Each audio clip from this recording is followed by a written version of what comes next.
Assalamualaikum warahmatullahi wabarakatuh. Alhamdulillahirobbilalamin. Segala puji bagi Allah Subhanahu wa taala atas segala nikmat yang Allah berikan kepada kita, baik berupa nikmat kesehatan dan nikmat kekuatan. Lebih-lebih nikmat keimanan yang selalu melekat di dalam dada kita saat ini. Dan masih banyak lagi nikmat-nikmat lain yang wajib kita syukuri. Anakku yang berbahagia, yang Pak Ju banggakan, pada kesempatan kali ini kita akan belajar bersama tentang mata pelajaran pendidikan agama Islam kelas 4 semester 1 SD Bina Amal dengan materi yakat. Ada yang tahu apa itu yakat? Oke. Sebelum menjawab, kita belajar bersama dulu ya. Yang pertama adalah pengertian dari yakat. Zakat adalah ibadah wajib bagi semua umat Islam, dan zakat termasuk ke dalam rukun Islam yang keempat. Cara bahasa, zakat artinya bersih, suci, berkat dan berkembang. Sedangkan dari segi istilah, zakat mengacu kepada harta tertentu yang wajib dikeluarkan oleh setiap orang yang beragama Islam dan diberikan kepada yang berhak menerima. Hukum zakat. Hukum zakat adalah fardu ain. Maksudnya adalah zakat ini wajib ditunaikan atau dilaksanakan oleh setiap muslim dengan beberapa syarat yang harus terpenuhi. Perintah zakat ini sendiri dapat kita ketahui atau kita dasar dari zakat ini adalah surat Al-Baqarah ayat 43 ya.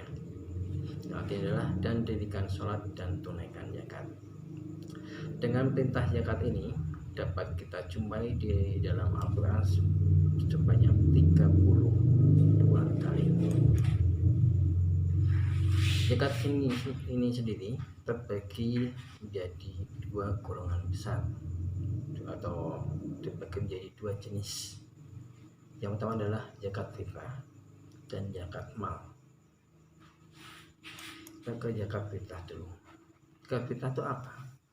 Zakat fitrah merupakan zakat yang wajib dan harus dikeluarkan sekali dalam 1 tahun ketika kita akan melaksanakan sholat Idul Fitri. Dan zakat ini biasa kita tunaikan pada waktu bulan Ramadan.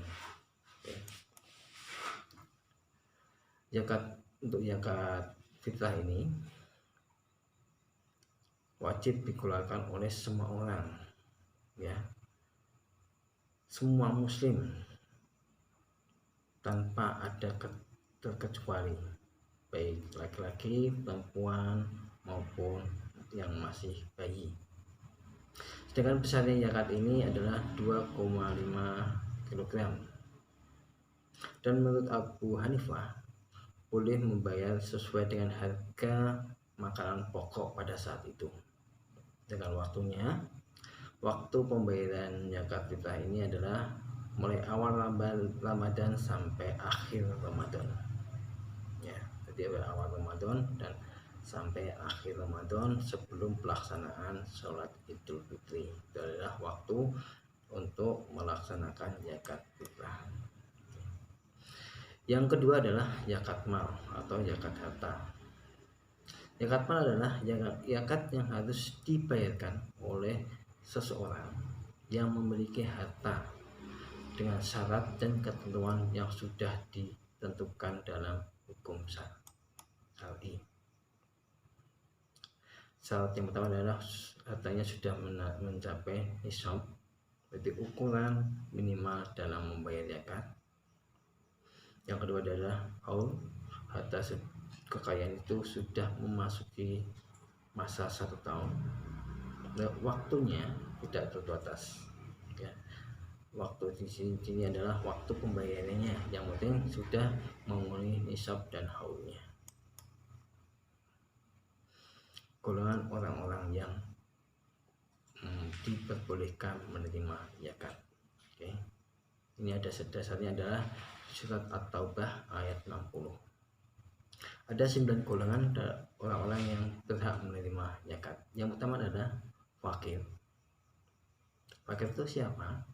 Fakir adalah orang yang tidak bisa memenuhi kebutuhan pokok sehari-hari karena sudah tidak bisa berusaha lagi, sudah tidak kuat. Ini biasanya dialami oleh orang-orang yang sudah lanjut usia atau orang yang secara fisik tidak mempunyai kemampuan.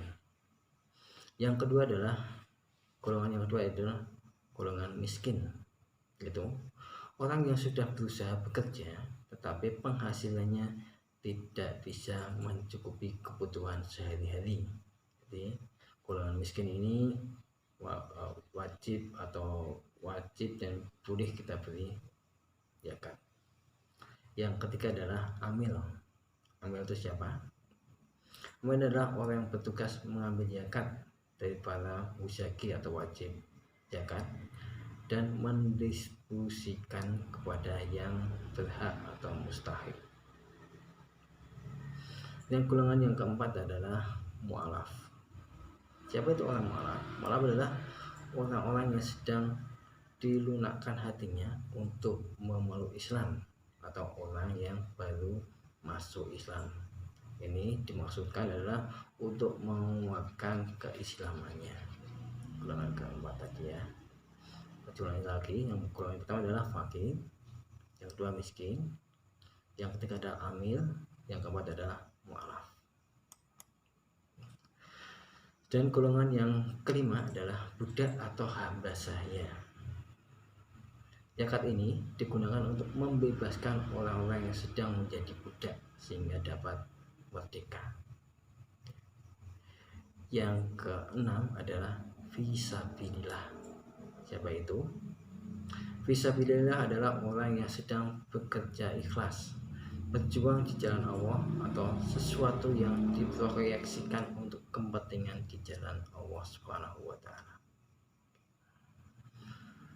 Golongan yang selanjutnya adalah musafir atau ibnu sabil, adalah orang yang sedang melakukan perjalanan jauh dan beliau kehabisan bekal ataupun biaya. Dan golongan yang terakhir, ada yang ke-9 adalah golimin. Siapa tuh golongan golimin? Golimin adalah golongan orang-orang muslim yang mempunyai hutang dan tidak mampu untuk membayarnya. Oke, ini adalah golongan orang-orang yang berhak menerima zakat. Selanjutnya adalah syarat zakat. Syarat harta yang perlu dizakati. Ini berkaitan dengan zakat mal ya. Yang pertama adalah kepemilikan yang penuh, sah bahwa harta itu adalah menjadi hak miliknya. Yang kedua adalah berkembang, harta ini dalam 1 tahun bertambah, selalu bertambah dan bertambah. Yang ketiga adalah mencapai nisab. Batas nisab yaitu batas minimal harta yang harus dizakati. Yang keempat, melebihi kebutuhan pokok.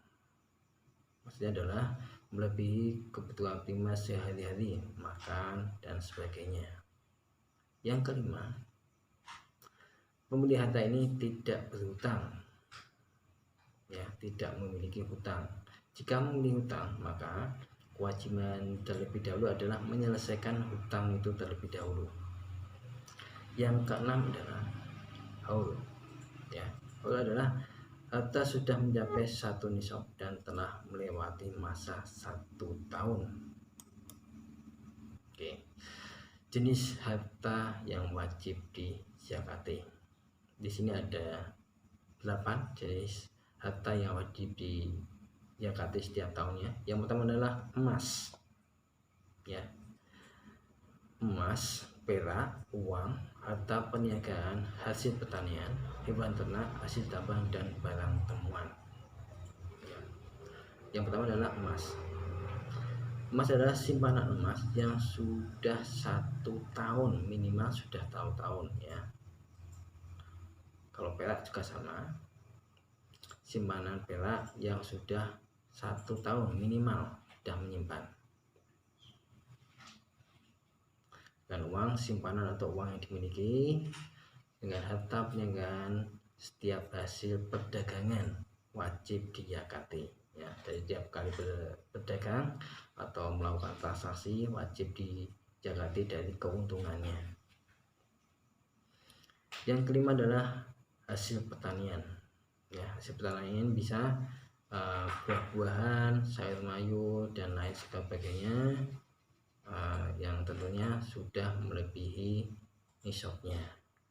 Yang keenam adalah hewan ternak. Hewan ternak ini diantaranya adalah unta, sapi, kerbau, kambing, dan domba. Yang ketujuh adalah hasil tambang. Yang kedelapan adalah hasil temuan, ya, harta terpendam. Dengan besarnya zakat mal, ini adalah besarnya zakat seperti yang Pak juga katakan tadi ada 8 tadi jenisnya. Yang pertama adalah emas, nisabnya adalah 20 dinar, ya, 20 dinar sama dengan 93,6 gram. Besar zakatnya adalah 2,5%. Kemudian perak, nisabnya adalah 200 dirham atau 670 gram. Zakatnya adalah 2,5%. Yang ketiga adalah uang. Nisabnya adalah senilai dengan 93,6 gram emas, ya. Nanti hitungannya di sini adalah emas, ya. Zakatnya adalah 2,5% minimal, ya. Yang keempat adalah harta perniagaan senilai dengan emas. Harga zakatnya minimal 2,5%. Yang kelima adalah hasil pertanian. Nisabnya ada sebanyak 5 wasaf atau 691,2 kg. Zakatnya adalah penyiraman dengan air hujan. Kalau ya pertaniannya kalau menyiram dengan memanfaatkan air hujan maka zakatnya adalah 10%. Dengan penyiraman dengan tenaga manusia atau pengangkutan yang memerlukan alat, zakatnya adalah 5%. Yang keenam adalah binatang ternak. Untuk unta jumlahnya harus lebih besar dari 5 ekor, ya. 5 ekor unta zakatnya adalah 1 ekor unta. Dengan sapi atau kerbau nisabnya adalah lebih banyak dari 30 ekor, ya. Jadi jumlah sapi dan kerbaunya lebih dari 30 ekor. Untuk 30 ekor sendiri zakatnya adalah 1 ekor dengan catatan usia dombanya sudah lebih dari 1 sampai 2 tahun. Dengan yang binatang ternak yang selanjutnya adalah kambing.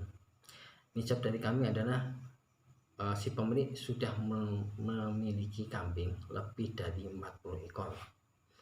Perhitungannya untuk 40 ekor berarti 1 ekor kambing dengan usia kambing minimal ada 2 sampai 3 tahun. Jadi harga yang ketujuh adalah hasil tambang.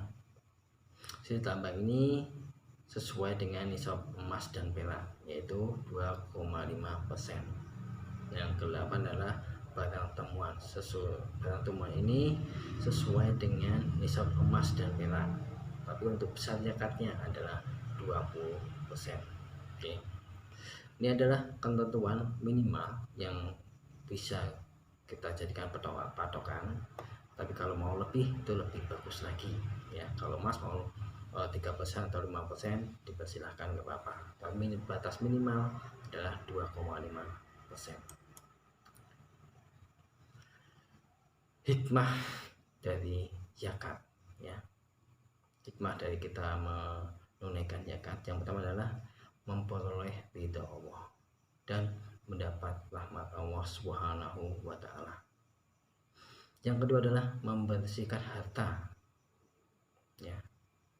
Yang ketiga adalah memelihara lebih barokah. Yang keempat adalah sebagai wujud syukur atas karunia yang diberikan atau dititipkan Allah kepada kita semua, karena harta pada dasarnya adalah hanya titipan belaka. hikmah zakat ya. Hikmah zakat diantaranya adalah menjauhkan sifat tercela, iri hati kepada musyaki, orang kaya atau yang berkecukupan. Hikmah zakat yang selanjutnya adalah mengurangi kemiskinan. Zakat yang diterima bisa menjadi sarana untuk memenuhi kebutuhan untuk warga yang miskin. Yang selanjutnya adalah penyemangat berusaha. Dengan melakukan zakat maka mustahik semakin bersemangat untuk keluar dari zona nyaman. Sekian dari Pak Ju. Kalau ada pertanyaan nanti kita bahas bersama. Mohon maaf apabila ada sesuatu yang kurang berkenan, dan semua kegelapan itu datangnya dari Pak Ju semata, dan semua kebenaran itu datangnya dari Allah SWT. Sekian, wassalamualaikum warahmatullahi wabarakatuh.